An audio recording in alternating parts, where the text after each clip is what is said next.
Bismillahirrahmanirrahim. Assalamualaikum warahmatullahi wabarakatuh. Waalaikumsalam. Alhamdulillah, wassalatu wassalamu ala rasulillah, wa ala alihi wa sahbihi wa man tabi'ahu wa mawala. Yang saya hormati Ketua PPI, kemudian seluruh mahasiswa, mahasiswi, masyarakat yang mengikuti program kita petang ini. Tidak dapat saya sebutkan satu persatu, tapi insya Allah semuanya dimuliakan Allah Subhanahu wa Ta'ala. Amin ya Rabbal Alamin. Negara adalah kesepakatan sekelompok masyarakat untuk mencapai kesejahteraan bersama. Jadi ketika ada sekelompok orang berkumpul untuk mencapai sebuah kesejahteraan hidup, lalu kemudian mendeklarasikannya sebagai sebuah negara, maka berdirilah negara. Maka ada negara itu yang masyarakatnya ya sedikit saja, mungkin satu suku saja, seperti yang terjadi pada Serbia. Jadi Serbia yang dulu pernah menghantam Bosnia Herzegovina pada masa pemerintahan Ali Izetbegovic, yang diserang oleh orang Serbia dipimpin oleh Slobodan Milosevic. Masa itu saya masih kelas 1 sanawiyah tahun 90-an. Jadi asal muasal negara Serbia ini satu suku saja. Lalu kemudian seorang Yahudi bernama Theodor Herzl melihat kenapa mereka satu suku bisa buat negara. Akhirnya dia pun punya ide untuk membuat juga sebuah negara. Maka itulah yang disebut dengan Zionis. Maka Yahudi sendiri terpecah. Satu Yahudi yang meyakini bahwa Yahudi itu ya sebuah ajaran agama saja yang mengatur personal hubungan manusia dengan Tuhan. Isinya tentang doa-doa. Termasuk Yahudi di Maroko begitu pemahamannya. Makanya sebagian mereka tidak setuju dengan Yahudi Zionis yang punya konsep big state, negara besar, bernama negara Israel. Nah, saya mau menjelaskan tentang pemahaman ada negara suku, ada negara agama yang disebut dengan teokrasi. Lalu kemudian pula ada yang bersifat negara monarki. Monarki itu satu keluarga membuat sebuah pemerintahan, lalu kemudian rakyat mengikut, kemudian ada di sana tokoh agama, maka ketika meninggal si raja digantikan oleh anaknya, kemudian anak meninggal digantikan oleh cucunya, cucu meninggal digantikan lagi oleh generasi berikutnya. Maka ketika Nabi Muhammad SAW datang, beliau membantah ini. Nabi SAW meninggal, itu tidak digantikan oleh Sayyidah Fatimah, anak.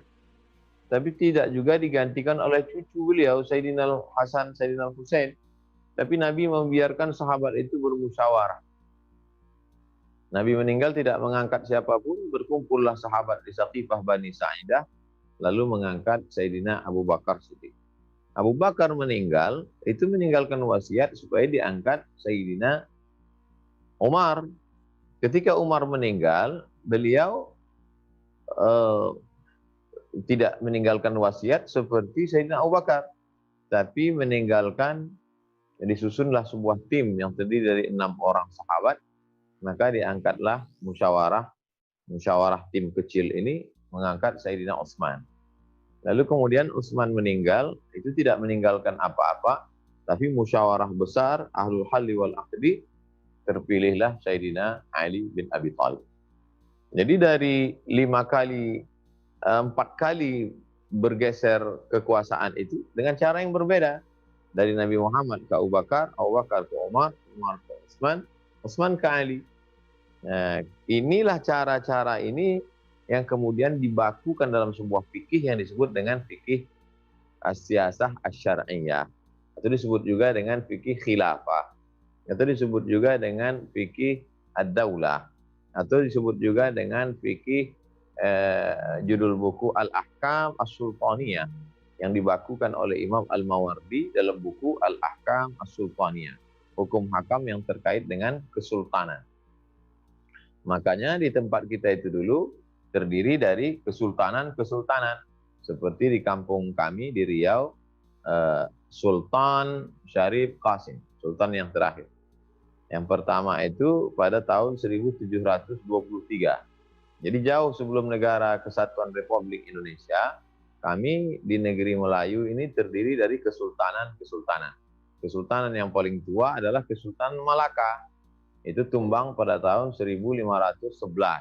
Setelah Kesultanan Malaka tumbang, yang dibantai oleh kekuatan dari Portugis, lalu kemudian pecahlah kerajaan Melayu ini yang masih eksis sampai hari ini, Kesultanan Johor. Masih dipimpin oleh Sultan Johor. Kemudian Kesultanan Terengganu. Yang ini menjadi negara-negara kesultanan-kesultanan di Semenanjung Melayu, Malaysia. Kesultanan Johor, Kesultanan Terengganu, Kesultanan Selangor, Kesultanan yang satunya lagi kemudian diambil oleh Thailand. Itulah dia Kesultanan negara kecil saja, yaitu disebut dengan Kesultanan Patani. Yang dipimpin oleh Sultan, tapi karena dia sekarang. Nah, jadi nasib beberapa kesultanan ini ada yang masuk ke Thailand, Kesultanan Melayu, yaitu Kesultanan Patani. Kemudian ada yang menjadi sebuah negara Malaysia yang dipimpin oleh sultan-sultan. Nanti sultan-sultan ini diganti dalam sekian tahun. Yang sekarang ini Sultan Pahang. Yang sebelum Sultan Pahang ini adalah Sultan dari Kelantan. Nah, tapi dipimpin oleh Perdana Menteri, Prime Minister, Perdana Menteri yang sebelumnya Tun Mahathir Mohamad. Sedangkan beberapa kerajaan Melayu ini yang ada di Pulau Sumatera, kemudian di Kalimantan, dipimpin oleh Presiden Soekarno pada 17 Agustus 1945 mendeklarasikan negara Republik Indonesia. Lalu kemudian, bagaimana dengan, jadi kalau sebelumnya itu Kesultanan Langkat, Kesultanan Melayu Delhi, Kesultanan Melayu Serdang, Kesultanan Melayu Asahan, kemudian paling atas sekali Kesultanan Aceh, itu yang paling tua itu Kesultanan Aceh. Itu saya lebih setuju menyebutnya kesultanan karena memang dipimpin oleh sultan yang hari ini diabadikan nama Airport Sultan Iskandar Muda. Diambil dari kata sultah. Sultah artinya kekuasaan. Orang yang punya kekuasaan itu disebut dengan sultan. Mereka menggunakan hukum Islam. Hukum sehari-hari itu dipakai hukum Islam. Jadi sultan yang paling tua di Nusantara ini yang memeluk Islam itu, yang pertama kali Islam datang ke sana adalah Kesultanan Aceh, yang waktu itu sultan pertamanya Al-Malikul Saleh. Al-Malikus Saleh. Tapi karena mereka sulit menyebut Al-Malikus Saleh, jadi disebut dengan Malikul Saleh. Malikul Saleh punya anak namanya Malikul Zahir. Al-Malikul Zahir atau Malikul Zahir, Malikul Zahir.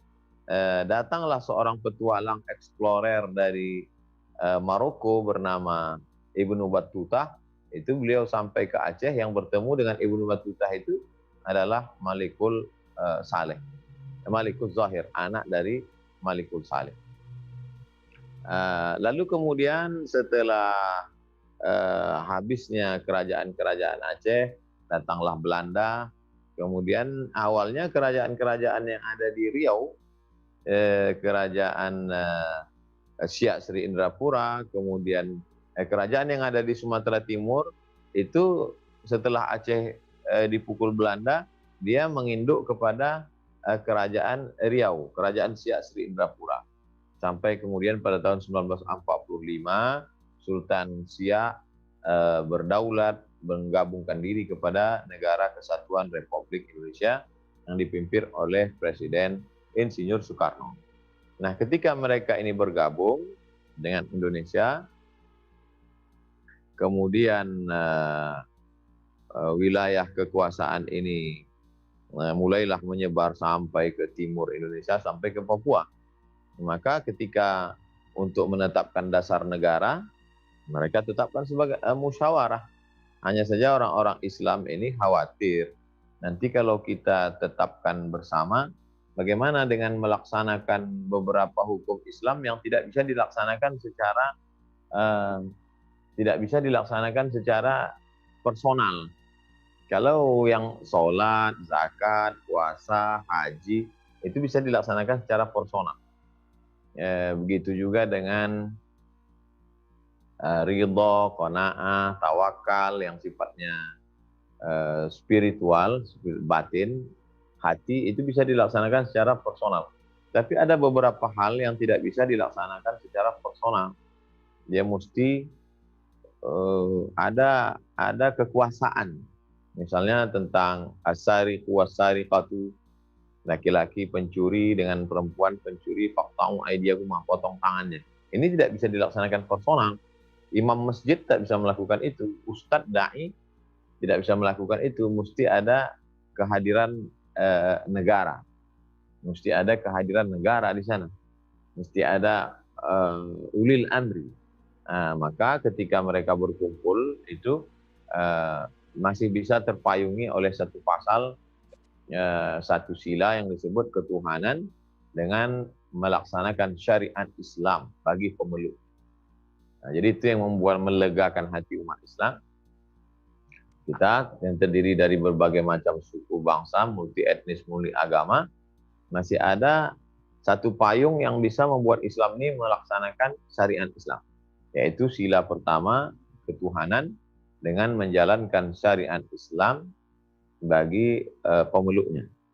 Lalu kemudian ketika ada di antara saudara kita yang tidak siap dengan sila itu, yang itu menjadi ancaman disintegrasi bangsa. Bangsa kita bisa pecah kalau dipaksakan. Begitu katanya. Karena ada syariat Islam, ada yang terganggu dengan syariat Islam. Walaupun sebetulnya kalau dilaksanakan syariat Islam, dia rahmatan lil alamin. Mungkin persepsi tidak baik tentang itu, oke lah. Akhirnya jadilah sila ketuhanan yang Maha Esa. Tapi umat Islam sesungguhnya tidak putus asa dengan itu. Kenapa? Karena dengan adanya sila itu kita tetap bisa menjalankan ketuhanan yang Maha Esa. Pasal 29 Undang-Undang Dasar 45 ayat 1 ayat 2 menjamin kita menjalankan syariat Islam. Walaupun di sila pertama itu tidak lagi ada kewajiban menjalankan syariat Islam bagi pemeluknya. Artinya dalam dunia demokrasi kita bisa laksanakan itu kalau ditetapkan di undang-undang. Dan yang menggodok undang-undang itu adalah Dewan Legislatif. Legislatif itu yang memilihnya adalah umat Islam. Jadi kalau umat Islam ini cerdas, lalu kemudian memilih anggota legislatifnya orang yang taat beragama, maka dia tetap bisa menjalankan syariat Islam. Maka kata Bung Karno, kita bukan negara Islam. Kita negara mayoritas Muslim. Nah, kalau mau menjalankan Islam, maka berjuanglah di parlemen. Maka diperjuangkan itu melalui undang-undang. Sehingga alhamdulillah kita bertahan sampai hari ini. Sampai tak lama lagi 17 Agustus 2020. Berarti sudah 75 tahun kita merdeka. Dan kita masih tetap negara kesatuan Republik Indonesia. Nah, ketika menghadapi ini tentu ada pro kontra. Nah, harga NKRI harga mati, Pancasila sebagai dasar negara, finish, habis. Jadi sebenarnya umat Islam legowo. Makanya kata Alam Shah Ratu Prawira Negara, Menteri Agama kita dulu, Pancasila adalah hadiah terbaik umat Islam. Maka kita mesti isi itu, sila-sila itu. Keadilan, tentang musyawarah, tentang persatuan Indonesia, tentang ketuhanan. Itu nilai-nilai itu ada dalam agama Islam. Maka kita isi dia. Jadi tentang kesamaan, tentang musyawarah, tentang persatuan, tentang keadilan. Maka poin-poin itu kita isi dengan nilai-nilai keislaman. Dan sampai hari ini kita tidak pernah terganggu untuk melaksanakan ibadah.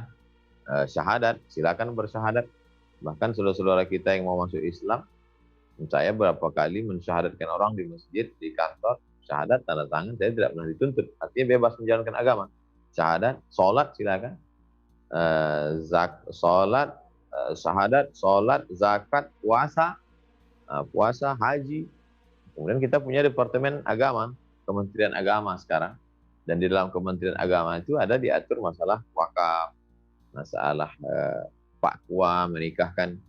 Karena dalam Islam diajarkan fasultanu waliyun man la waliyalaha. Wali hakim itu adalah menjadi wali bagi perempuan yang tak punya wali. Makanya ketika ada orang menikah perempuan nggak ada walinya, siapa? Ya fatwa itu. Kalau dulu sultan, karena disebutkan di situ fasultanu waliyun man la waliyalaha. Sultan menjadi wali bagi perempuan yang tak punya wali. Intinya kita menjalankan syariat Islam di negara ini bebas, melaksanakan perda syariah. Kita lihat tentang zakat potong atas, tentang basnas, tentang wakaf.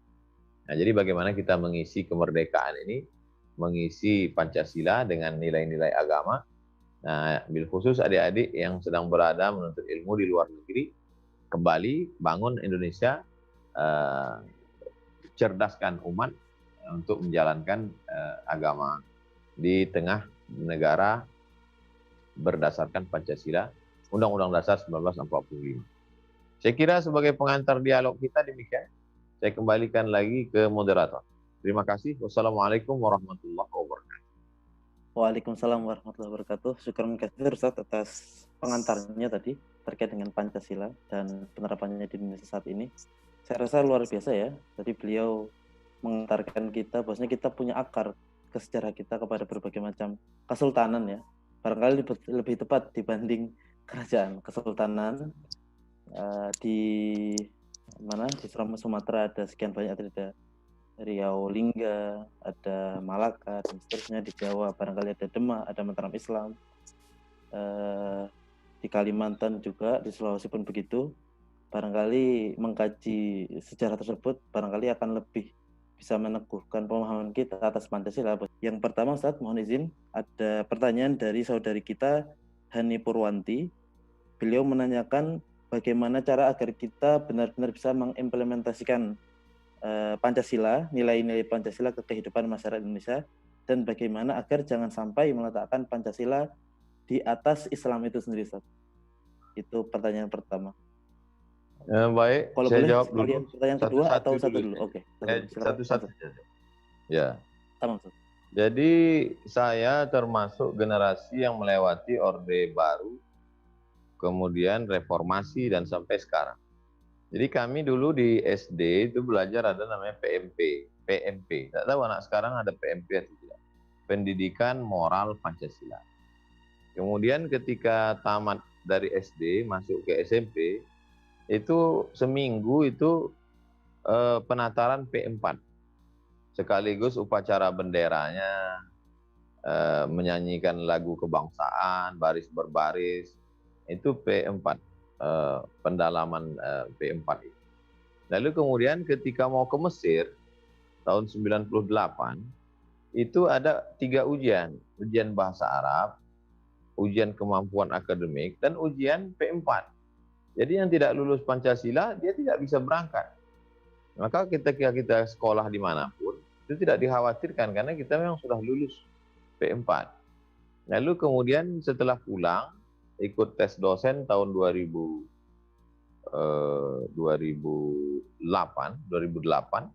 itu juga salah satu materinya adalah tentang Pancasila.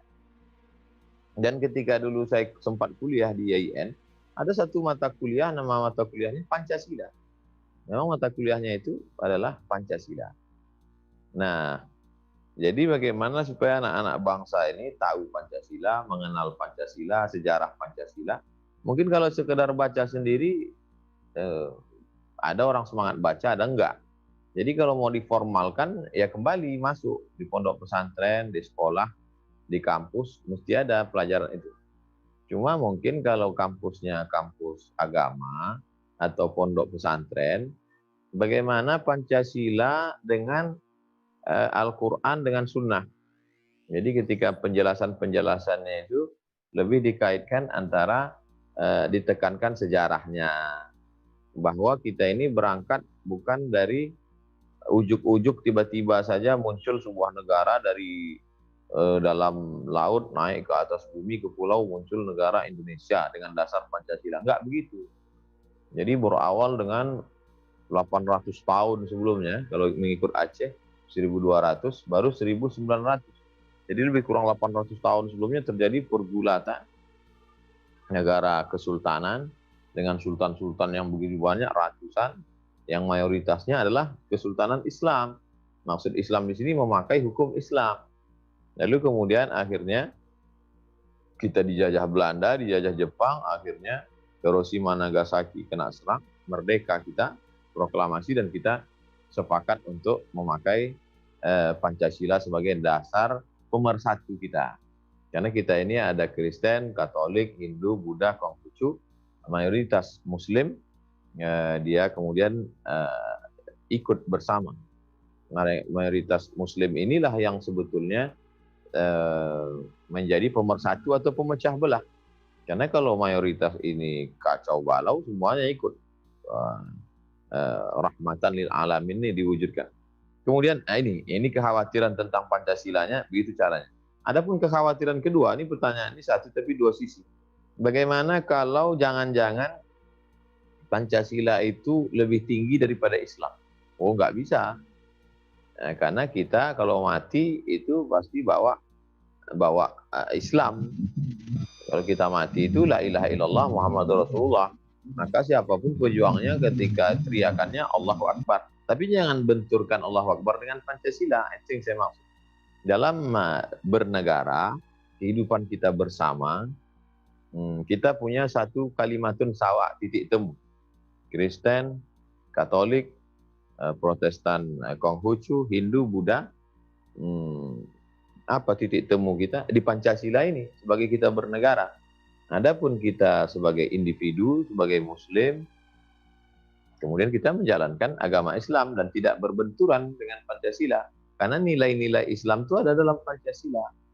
Qul huwallahu ahad, kemudian keadilan, i'dilu huwa aqrabu littaqwa, kemudian musyawarah wa amruhum syura bainahum, kemudian masalah persatuan, masalah. Jadi nilai-nilai Islam itu terlaksana dengan kita melaksanakan itu. Dan ketika kita melaksanakan ajaran Islam, Pancasila juga terlaksana. Jadi di mana letak keluhannya? Nggak ada. Karena 5 rukun itu tidak terhalang dengan Pancasila, kecuali misalnya dasar negara kita komunis, itu tidak bisa kita berislam. Tapi buktinya 5 ini tidak terlarang, tidak tercegah untuk dilaksanakan. Kita bisa bersyahadat, kita bisa sholat, kita bisa puasa, kita bisa zakat, kita bisa haji. Ya, lalu kemudian kalau kita mau melaksanakan hukum Islam, berarti pergulatan lagi di parlemen. Di parlemen itu siapa? Anggota dewan. Yang milih anggota dewan itu siapa? Masyarakat. Yang mempengaruhi pola pikir masyarakat itu siapa? Ini sarjana-sarjana yang akan pulang dari Turki. Tergantung yang model bagaimana yang pulang nanti. Apakah yang sekuler, liberal, atau yang nasionalis religius. Nah ini bagaimana pertarungan ke depan, itu tergantung bagaimana syubbanul yaum rijalul ghad. Anak muda hari ini itu adalah pemimpin-pemimpin masa depan. Dan salah satu pemimpin masa depan itu adalah alumni-alumni Turki yang akan pulang menentukan arah bagaimana bangsa kita ke depan. Saya kira demikian. Insya Allah, Ustaz. Assalamualaikum, Ustaz. Insya Allah. Ya. Kita barangkali langsung ke pertanyaan selanjutnya, Ustaz, untuk mempersingkat waktu. Ada pertanyaan lagi dari Nur Aziza. Ini berkaitan dengan Hagia Sophia, Ustaz, barangkali bisa dijawab juga. Hikmah terbesar apa yang perlu kita renungkan dari dijadikan kembalinya Hagia Sophia sebagai masjid, Ustaz? Dari perspektif antum barangkali. Terlepas dari, saya dalam hal ini ikut pendapat Syekh Said Faudah. Said Faudah pakar dalam bidang akidah. Banyak mempertahankan akidah Asy'ari dari serangan-serangan intern maupun ekstern. Jadi pemikiran terlepas dari sejarah, terlepas dari politik, kata beliau, nahnu nuhanni, kami mengucapkan selamat atas terlaksananya sholat Jumat di Masjid Hagia Sophia. Yang namanya ikhtilaf itu tentu ada, Tapi kita memahami ikhtilaf itu sebagai sebuah harmoni keindahan. Perbedaan pendapat, perbedaan mazhab, itu ada. Walau sya'allahu la ja'alakum ummatan wahidah. Kalau Allah mau dibuatnya satu, kamu ini jadi umat satu aja. Tapi tak begitu. Walakin liyabluwakum fima atakum. Allah berikan beraneka ragam. Keberaneka-ragaman kita itu menjadi indah. Baik dalam beragama maupun berbangsa. Bineka tunggal ika. Lalu kemudian bahwa ada ijtihad, ada pendapat-pendapat, ya silakan. Tapi dalam koridor argumentatif, hujjah, dalil. Qul hatu burhanakum in kuntum shadiqin. Tunjukkanlah. Tapi saya sebagai seorang muslim bangga. Saya masuk ke dalam Hagia Sophia melihat begitu hebatnya. Kemudian ketika kita lihat umat Islam sholat Jumat di sana, itu merupakan suatu kebanggaan yang luar biasa. Nah itu, jadi saya kira ada hikmah-hikmah yang luar biasa. Jadi kalau muncul argumen bagaimana merubah museum menjadi masjid, maka anak-anak mahasiswa Indonesia yang ada di Turki juga mudah-mudahan termotivasi untuk menulis berapa tempat ibadah saudara kita yang berubah menjadi masjid dari mulai Spanyol, Jerman, Belanda sampai di seluruh berapa. Nah, jadi bercerita tentang data. Jadi kalau update itu update data. Ini jadi masjid, ini jadi masjid, ini jadi masjid. Dan berapa pula masjid yang maaf.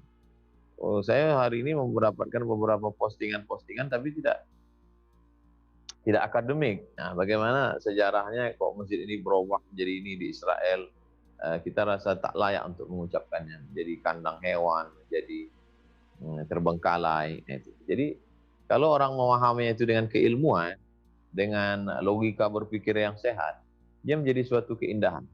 Jadi terlepas dari sejarah, terlepas dari politik, yang jelas saya sebagai seorang muslim merasa ikut bangga melihat kalimat Allahu Akbar kembali dikumandangkan, dan kita membawa logika berpikirnya dia adalah kembali ke masjid. Dari museum kembali ke masjid. Saya kira demikian. Wallahu a'lam. Syukur Ustaz. Pertanyaan selanjutnya dari Rausani Azza. Apa pengertian dari baldatun thayyibatun dan bagaimana cara mewujudkan negara Indonesia sebagai baldatun thayyibatan? Walaupun ghafur. Ustaz. Hippo Lexos Budhankam. Ideologinya bertuhan, dan kita sebagai seorang muslim bertuhan di situ adalah seperti yang tertulis di preambul muqaddimah undang-undang yang dulu waktu kita sekolah itu, saya tak sebut kita, mungkin adik-adik jauh di bawah saya mungkin.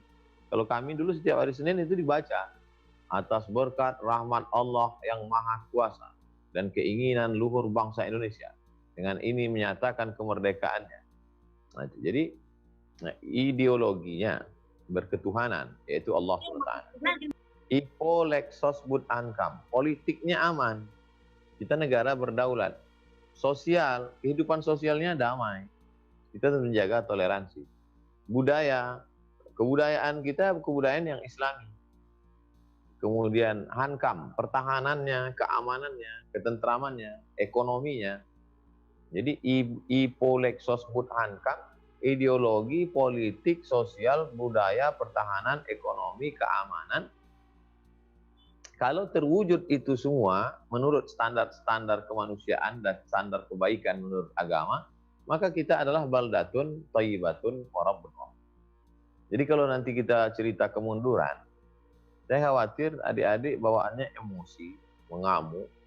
Nah, saya lebih suka otokritik, kritik ke dalam itu anak kedul bana. Kritiknya itu adalah kritik yang membangun. Kalau begini, yang baik itu bagaimana? Karena sudah terlalu banyak yang mencaci maki kegelapan. Maka mesti ada 1-2 orang yang menyalakan lilin. Karena yang namanya caci maki itu enak. Kenapa gelap? Kenapa mati lampu? Kenapa nggak dibetulin listriknya? Kenapa mesinnya nggak dibetulin dari tadi? Kenapa? Nah, jadi perlu ada secercah cahaya yang menghilangkan kegelapan yang sedang melanda kita ini sekarang. Masalah korupsi, masalah nepotisme, masalah tahanan hilang nggak muncul-muncul, masalah banyak, terlalu banyak masalah. Nah, oleh sebab itu adik-adik di sana fokus saja dulu belajar, peduli kepada keadaan bangsa sana ini, ya update terus. Tapi jangan sampai gara-gara itu nggak fokus belajar, terus belajar, selesaikan S1, S2, S3, berilmu. Nanti pulang, kalaupun nanti di sana ada peluang kerja, ya cukup untuk modal aja. Jangan pernah berpikir untuk hidup di luar negeri. Cukup untuk modal saja. Ingin melanglang berpetualang di Eropa dulu agak 2, 3, 5 tahun, oke.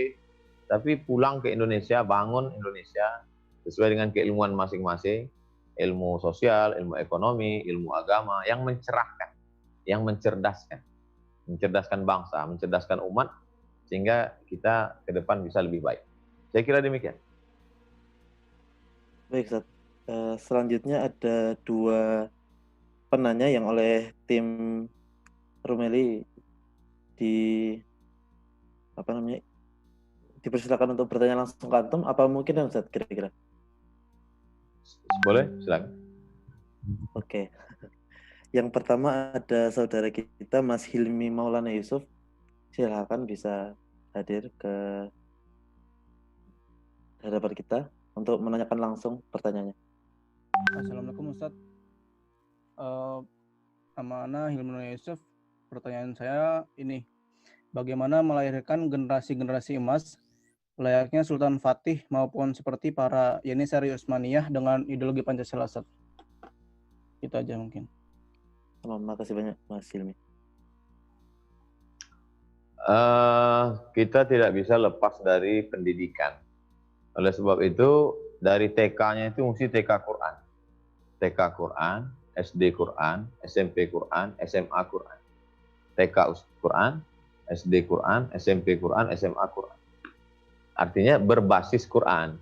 Tapi di dalamnya tetap ada fisika, kimia, biologi, matematika, bahasa Inggris, bahasa Arab. Tapi ilmu-ilmu yang terkait dengan Quran. Bagaimana untuk memahami Quran? Mesti ada bahasa Arab. Kandungan isi Quran dari aspek hukum, mesti ada fikih. Bagaimana menggodok fikih? Mesti ngerti usul fikih. Lalu kemudian apa penjelasan Quran? Mesti ada hadis. Nah, jadi ilmu-ilmu yang terkait menjelaskan Quran, dia ada bahasa Arab, Quran, hadis, akidah, akhlak, fikih, sejarah, itu ada. Tapi juga bagaimana otaknya itu dipaham dengan bahasa Inggris sebagai bahasa internasional, fisika, kimia, biologi, matematik, dan pendidikan moral Pancasila. Karena kalau tidak nanti dikhawatirkan dia akan membenturkan itu. Dan Turki itu amat sangat potensial. Loh, apa hubungan dengan Turki, Pak Ustadz? Nah, itu kan ada alumni Sulaimaniyah. Bahkan beberapa alumni dari Indonesia yang hafal Quran memperhalus baca hafalannya ke sana. Atau ada sekolah tahfiz dari Turki. Maksud saya adik-adik di sana supaya berpikir untuk pulang itu, walaupun sekarang menekuni bidang sains teknologi, walaupun di Turki sekarang menggeluti bidang, tapi coba berpikir pulang nanti punya TK Quran. Bukan cuma yang punya pertanyaan ini sekarang, tapi semua berpikir bahwa pulang nanti punya kurikulum gimana tamat TK itu dia hafal juz 27, 28, 29, 30 atau paling enggak juz 30. Lalu kemudian bagaimana memasukkan kurikulum SD Quran, SMP Quran, SMA Quran. Sehingga muncul generasi Qurani. Nah, dia perlu ada dalam pot ini hanya sampai SMA aja. Nanti kuliahnya, udah kuliah nanti dia nggak ada pelajaran agama Islam ya nggak apa-apa. Yang terjadi sekarang, dia di masa-masa yang mestinya mengisi masa download ini malah kosong. SD-nya nari-nari, lompat-lompat, lari-lari. SMP cabut, ngelem. SMA pacaran. Kuliah udah nggak masuk lagi. Tambah lagi masalah sabu-sabu, narkoba, seks bebas, LGBT. Habis semua. Nah, jadi usia-usia emasnya ini betul-betul diisi dengan itu. Kalau kita lihat Al-Fatih itu kan usia 20-an, 21. Jadi usia yang awal itu memang betul-betul bergizi, berkualitas. TK Quran, SD Quran, SMP Quran, SMA Quran, ilmu-ilmu terkait dengan Al-Quran, sains teknologi. Lalu kemudian setelah itu terserah. Dia mau ngambil hukum internasional, mau ngambil sains, mau ngambil medis, mau jadi dokter spesialis. Kalau dia punya bakat politik, jadi dia bisa minal amir wa minkumul wazir. Dia bisa menjadi amir, bisa menjadi Sultan Al-Fatih, tapi kalau dia tidak punya bakat di situ, dia bisa jadi wazir. Saya, Ustadz, saya tidak punya bakat politik, malah kalau saya terjun ke situ, bukan politiknya jadi baik, politiknya hancur lebur, Ustadznya malah hilang. Saya ngerti itu. Maka saya mendudukkan, saya ingin menjadi guru-guru Al-Fatih ini, yang mendudukkan Al-Fatih. Makanya kalau ditanya, Ustadz kenapa nggak mau? Ustadz, bukan saya. Ada murid-murid saya, anak-anak yang kepalanya itu yang kita bentuk. Saya optimis mahasiswa-mahasiswa dari Turki. Kenapa? Karena sentuhan dia langsung. Karena dia sendiri yang mungkin dia melihat sendiri bagaimana ketika dalam biografinya nanti ketika Sultan Al-Fatih membebaskan Konstantinopel dan ketika masjid itu perubahan menjadi masjid, saya mahasiswa Indonesia di Turki menjadi saksi mata. Itu pengaruh terhadap psikologis dia luar biasa. Nah, jadi adik-adik di Turki tetap serius belajar, tetap memperjuangkan Islam, tetap bingkai kebinekaan, tetap menjadi orang Indonesia. Tapi memperjuangkan nilai, memperjuangkan Islam. Saya kira demikian. Wallahu a'lam. Baik, Ustaz. Syukur katsir. Afwan. Masuk ke pertanyaan terakhir, Ustaz. Dari saudara kita, Mahbub. Mohon sambil buka videonya ya ketika bertanya. Silakan, Mas Mahbub.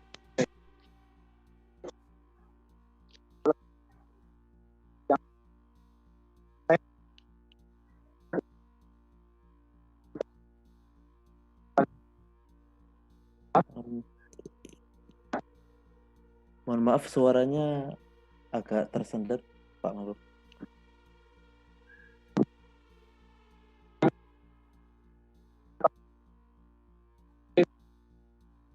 Masih putus-putus, Pak ya. Mohon maaf. Atau barangkali tutup saja videonya, barangkali bisa lebih nyambung hanya dengan tulisan, hanya dengan suara. Masih putus ya?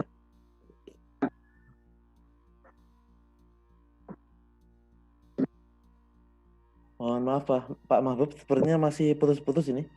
Saya wakilkan untuk menanyakannya, Pak, karena list pertanyaan sudah di saya sebenarnya. Mohon izin, Pak Mahbub.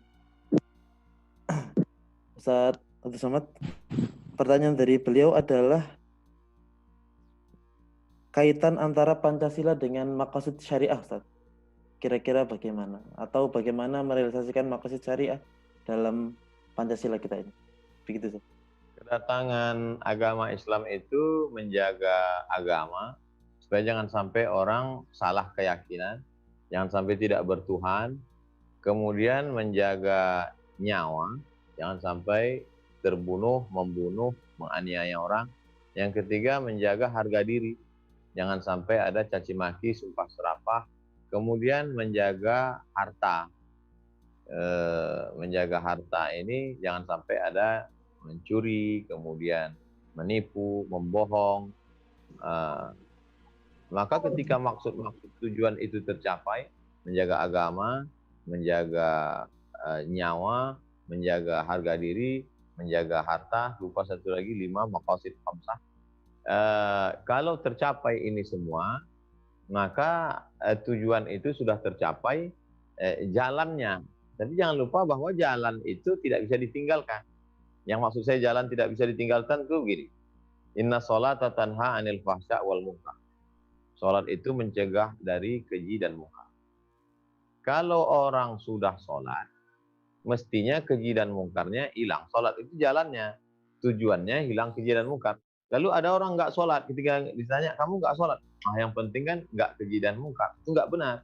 Karena Islam itu akidah wa syariah. Demikian dengan tadi, maka saya katakan kita tidak benturkan Islam dengan Pancasila. Karena sebagai seorang Muslim, kita mengisi nilai-nilai Pancasila, kemudian nilai Islam itu tidak berbenturan dengan Pancasila. Dia adalah kesepakatan founding father, ulama-ulama kita dulu. Ketika kita jalankan dia, maka terlaksanalah menjaga harta, menjaga nyawa, menjaga kehormatan, menjaga harkat martabat, menjaga harga diri, terjaga. Lalu kemudian keinginan-keinginan untuk melaksanakan hukum Islam itu sebenarnya terpayungi karena kita tinggal di negara demokrasi. Di dalam dunia demokrasi itu, kalau kita bisa menyuarakannya melalui parlemen, itu bisa terlaksana. Jadi kalau misalnya kita tidak senang anak-anak pacaran, itu bisa dibuatkan perdanya. Umat ini disadarkan lewat khutbah Jumat, betul, lewat pengajian ibu-ibu sore, lewat kultum, lewat seminar, lewat webinar, lewat lokakarya, iya. Tapi kan mesti ada ikatan hukumnya. Nah, maka bisa dibuatkan perda, peraturan daerah. Ya, jadi melaksanakan Islam, melaksanakan Pancasila, terlaksanalah maksud dan tujuan hikmah-hikmah dari dijalankannya syariat. Jadi saya kira tidak ada benturan-benturan. Kesimpulannya kita tidak mengatakan ketika orang teriak Pancasila, lalu berarti dia tidak Islam. Dan ketika meneriakkan Allahu Akbar, lalu kemudian kita katakan tidak Pancasilais. Ini religius, ini Pancasilais, ini nasionalis, ini religius. Enggak begitu. Karena ulama-ulama itu dulu, mereka adalah orang-orang yang sangat religius. Nasution, Abdul Haris Nasution itu orang yang sangat religius, tapi dia juga Pancasilais. Begitu juga dengan Bung Karno, orang yang religius, dan dia Pancasilais. Kemudian pula saudara-saudara kita dari kalangan agama lain juga seperti DI Panjaitan, dia sangat religius dengan agamanya dan dia Pancasilais, jadi korban komunis. Saya kira kalau dipahami dengan baik, kita tidak masuk dalam benturan. Wallahu a'lam.